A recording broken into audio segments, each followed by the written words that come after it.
Hello and welcome for FlashMBA. I'm Andrew Hubert. This is the 10 Commandments of Cross-Cultural Negotiation, the digital edition. Globalism is dead.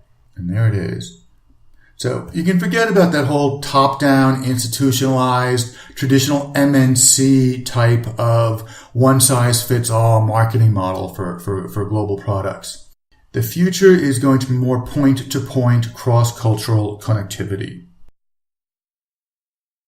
So here are the 10 commandments of digital cross-culturalism. Let's split this up into 3 parts. So there you see all 10. Part A is why cross-cultural negotiation matters to you. B is no common ground. I'll explain what I mean by that. But there's a new roadmap. There's a new methodology for establishing cross-cultural relationships. And finally, we'll look at the mechanics of how to reach across cultures. And we're going to be emphasizing digital methods. Let's get started. Part A, why should you cross cultural boundaries?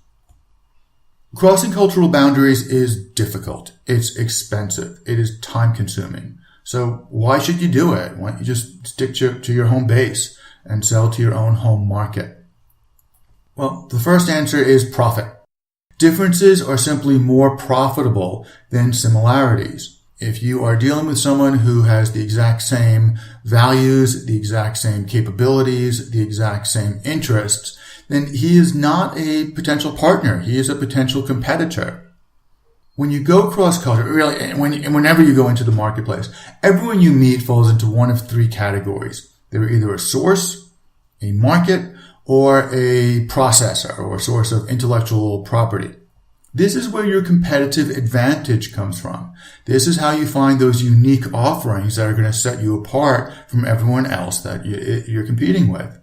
But this takes a good deal of strategic planning, and that's what we're all about today. And the first commandment, that differences are more profitable than similarities, leads us to the second commandment, and that is you are always either a competitive transactor or a strategic partner. You can't be both to the same guy at the same time. If you plan on adding value, if your business model, your strategic model is to add value and differentiate yourself from the competition by the value you add, then you need a strategic partner. If you need a designer, if you're looking for custom products, if you're looking to access someone else's intellectual property, or you're looking for an exclusive relationship, then you are a strategic partner. Now, the challenge here, the trick to making this business strategy work is that you have to convince the other side that you are a strategic partner and that he is your strategic partner. And this is a lot trickier when you cross cultural boundaries. And as we'll find out in a minute, money does not solve everything. And you can't just pay a guy to be a good partner.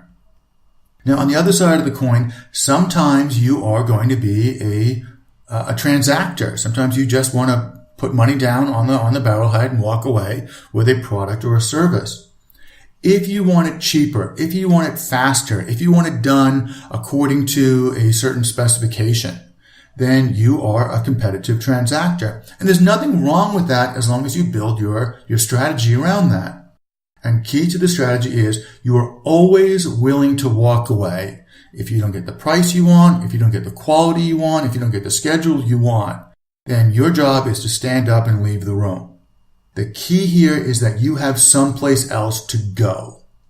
So there are 2 implications here. First is that the person across the table from you is a commodity. He's easy to replace, and that each counterparty is just as good as the last. The second implication is that you've got to spend all of your time looking for new counterparties. Marketers are used to this concept of keeping the top end of the funnel full, of looking for new customers, new potential customers. Well, producers and suppliers have to do the same thing. You have to, if your strategy is to get the best price in a marketplace, you need some facility for finding new potential producers and new potential sources all the time. That is going to be your superpower. Number 3, have a digital strategy for each cross-cultural encounter. And there in front of you, you see the cute and friendly internet police in China. And if you are relying on Google, on YouTube, on Facebook, on Twitter, and a lot of social marketers are relying on those things, then these guys, these cute little characters, are not your friends because all of those services are banned in China. Does that mean you have to write off the entire Chinese market? Well, not necessarily, but you have to adjust your strategy for this different marketplace. So you've got to pick platforms and start and develop a communication strategy. And that means starting with short, simple messages across multiple platforms. And you've always got to have a backup. And you also have to know what the customs are in your target market's country. You have to know about censorship. You have to know about the culture and the business customs. What words you use, what words you don't use. You're going to need a whole communication strategy, which includes translation, but more and more it's going to rely on localization. And this is where finding a local partner comes in, finding a strategic partner. You're going to need a digital strategy for each cross-cultural encounter. That means the right platform, the right language, the right time zone, the right calendar. People have different holidays. The right hardware. Know who accesses the computer with a laptop, a tablet, or a cell phone. And the right length of message. If they're used to reading short messages on their phone, that 250-word email that you think is really brief and to the point may look like Moby Dick to them. And the right message format. Section B, no common ground. And this one seems kind of counterintuitive. So if you and your counterparty have some cultural overlaps, it might seem natural that you should focus on what you have in common and then build a relationship based on that. I'm telling you to do just the opposite. What I want you to do is to build bridges as though there is no common ground between you. Here are the advantages of building a bridge. You get paid for building bridges. That's your job. That sets you apart from the competition. Bridges are point to point. You know exactly where you're starting out and where you end up. Bridges are intentional. They're expensive, which seems like a negative. But this is also a barrier to entry. This is also something that's going to set you apart and is going to be part of your value-adding strategy. The problem with relying on superficial cultural similarities is that common ground usually isn't. There are two big problems with common ground. If you are an English-speaking Westerner, then your view of common ground is probably very, very different from your, say, Asian or Middle Eastern counterpart. If they've gone through the process of learning English and have learned about your markets and learned about your laws and have studied or spent time in your country, then what you consider to be your common ground, they consider to be a very big and very expensive compromise to your way of doing things. And now they're going to expect you to make a compromise to counterbalance that. And you don't see it that way. And this is going to lead to conflict later. And this is my second warning about common ground. Common ground melts away at the first sign of tension or conflict. And if you're doing international negotiation, you're going to have tension and conflict. All focusing on common ground really does is cause you to avoid discussing difficult issues until they become points of conflict. And this leads to the fifth commandment. You have to negotiate the relationship. If your mindset is that if I make money and he makes money, we're both going to get along fine, you have to change that point of view. This is business. We're not talking about friendship. We're not talking about romance. We're not talking about family. It's a business relationship. And on some level, your partners have got to want to see you win. They have to want to see you succeed. Otherwise, they're not really a partner. You are transacting. And in order to transact, you have to be there every minute. And you have to look over their shoulder and expect them to look over your shoulder. And that's probably not the most profitable way to do business. If you want a relationship, if you want them to want to see you win, you're probably going to have to end up paying for it in some way. Now, if you are negotiating with an Asian counterparty, with a Middle Eastern counterparty, an African, a Latin American, most of the world, then the relationship is going to come first. And once they trust you, then you're going to start to be able to discuss transactions. If you are negotiating with someone from the US or from Northern Europe, then you're probably going to have some test orders, some simple basic transactions first. And once everything works out, that will lead to a relationship. You both end up in the same place, but you take different routes to get there. And this is crucial to being able to develop a good strategic partnership. Number 6 is, again, a little bit counterintuitive. Understanding him is a higher priority than being understood by him. Westerners love to make sure that they are understood. We have a lot of, we inject this into the conversation a lot. Do you see what I mean? Do you understand this? Is this clear? We are a little bit more hesitant to say, can you explain that? I'm not sure what you mean. Can you go into a little bit more detail on that? So there are a couple of basic rules about how to make sure that you understand him. And that is to build a relationship by asking him to explain his business philosophy and his priorities.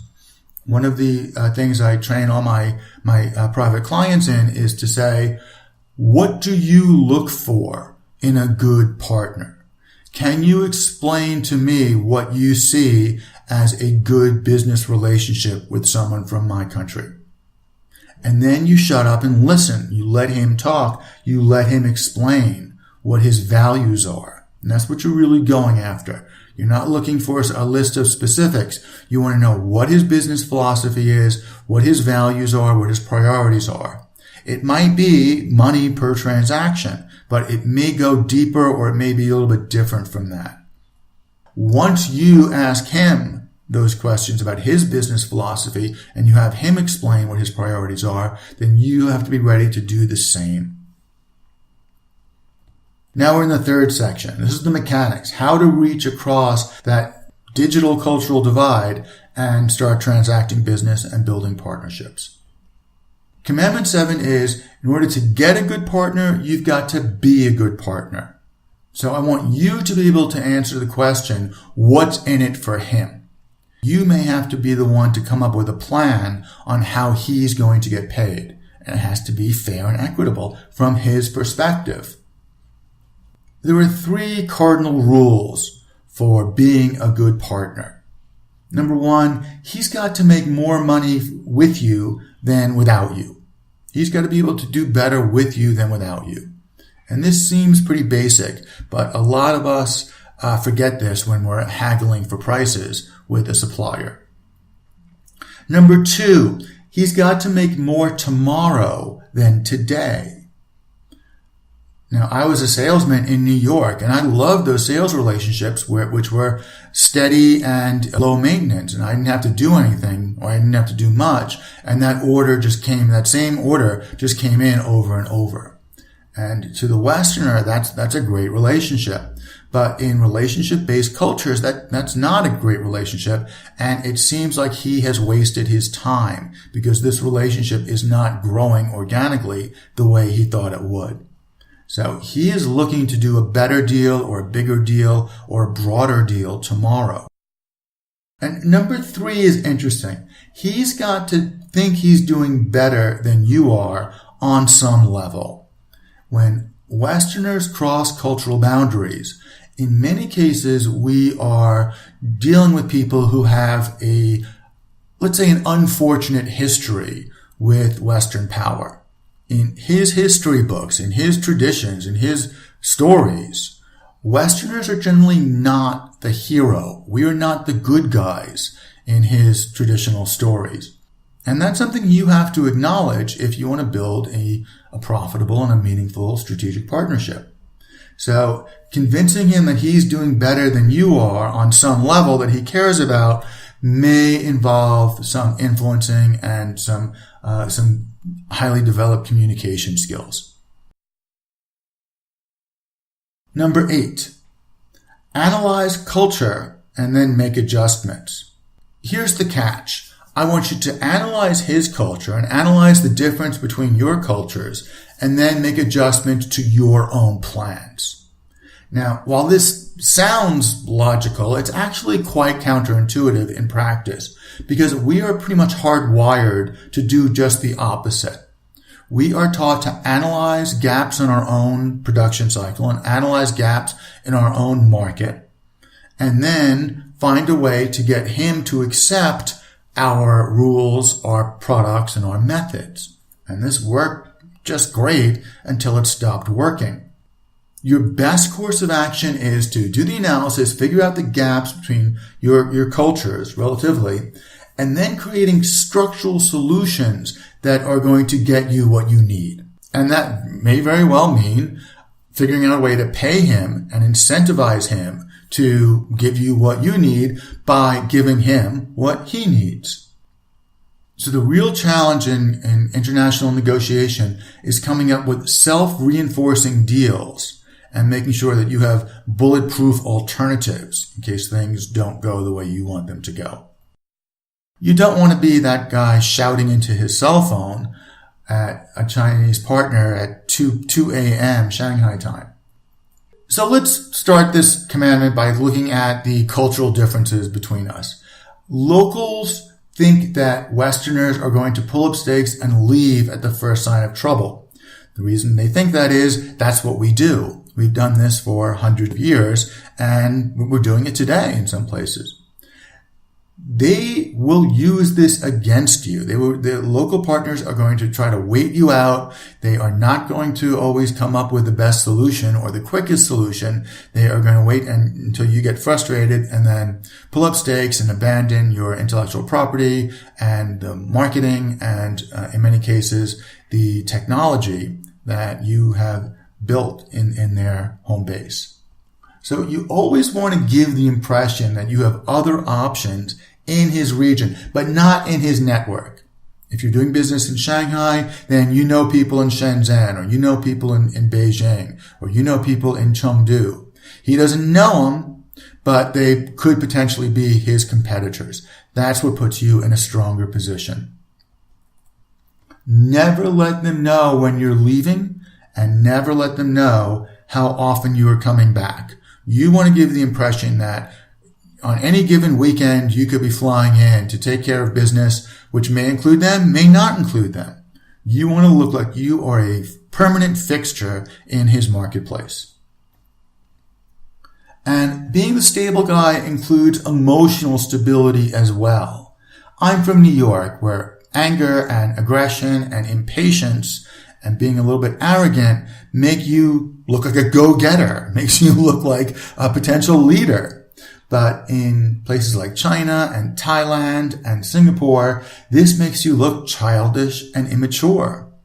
It does not make you look like a player. It disqualifies you as a strategic partner. And finally, you want to be the rock in the storm. You want to build online credibility. And that's really what this whole list leads up to. So building online credibility means always following up, always clarifying what you mean and making sure you understand what he means, always confirming dates, delivery, payments, currency, time zone, everything. Never take anything for granted when you're dealing internationally. Do what you say you're going to do. So that leads to the final piece of advice. Always confirm what you've just agreed to. Now, this is good advice anywhere, but when you're dealing with different cultures and probably different languages, I want you to follow this rule. Confirm what you've just agreed to 3 different times in different ways. So use different phrasing, use possibly different technology, send a confirmation, and make sure that you both see eye to eye on all the key details. A good exercise for building your online credibility is to come up with 3 very simple 30-second stories. They're almost like statements. They're so simple. Be able to explain what you do and what you're doing right now with him, where you're from, and where you are going. And these 3 stories should be part of your general information strategy about what you're sharing with the person across the table from you and what you're not sharing. A final word, crossing cultural boundaries, especially online, is difficult, it's time-consuming, it's expensive, and it can be risky. But this is the future. Really, this is the present. If you want to leverage your international advantage, then you have to make that effort. And this is going to be a source of competitive advantage. So you have to get it right. Thanks very much. For Flash MBA, I'm Andrew Hubert. I look forward to talking to you again soon.